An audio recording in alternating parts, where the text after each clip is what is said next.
This is for Mr. Jamie. If you look back through my stuff, I've done a couple of jobs on camera where I document what's going on. Obviously this is an OEM steel pool cover and it has the shroud inside it.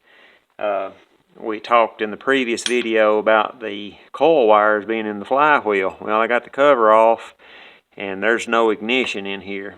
We do have the poly flywheel, which means this is a later model 660 if it's all matching parts, so that's good.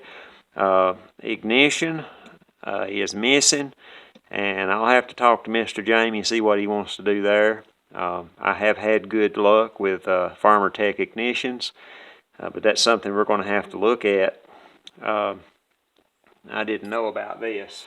So the clutch side, we pulled it down this far. Everything in there is OEM, and it's really dirty. And this is typical on a logger saw for it to be dirty. Otherwise, the saw is complete. Everything's there, but we're going to have an ignition, Mr. Jamie. So I guess I've had this saw for about 3 weeks, and told him I'd get on it as soon as I got done chopping. So there's that. Thank everybody for watching.